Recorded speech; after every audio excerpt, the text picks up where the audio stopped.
Hi, my name is Tammy Della Quadri, and I'm here to talk to you about if you're not a big fan of water.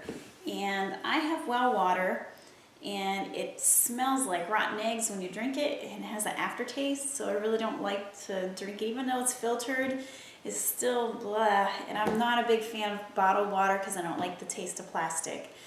So what I do to still get the water in me without all the sugar calories that you get from your juices is I'll fill my glass 3/4 way water and ice, and I usually make my own tea. I just bought this as an example to show you that you need to watch your carbs and your sugars. And what I'll do is I'll just put enough in there, 1/4 of it, just to give it some flavor so I don't smell the rotten eggs, I don't have the aftertaste. So here's my tea, and then I also have this lemonade, and I try to go with the most natural as possible. But look at your sugar calories, because sugar calories gets converted and stored as fat and it ends up on our stomach, and we're trying to avoid that. So when I'm looking at my carbohydrates and my sugars in my tea, my total carbohydrates for a glass of tea, or 8 full ounces, is 18 carbohydrates, and the sugars are the same. So it's under 20. So this is a better choice, and then you've got it watered down, then you've got hardly any sugar.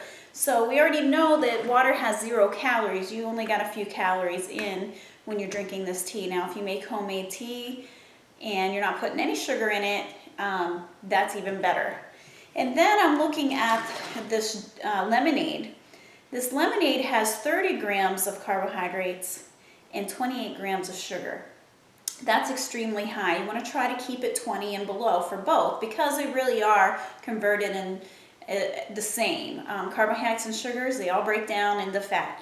So if you're going to do this, make sure that you really water it down, and watch your other juices. If they're not healthy and they're the ones you see on the commercials, you probably want to stay away from those, because those add a lot of extra calories.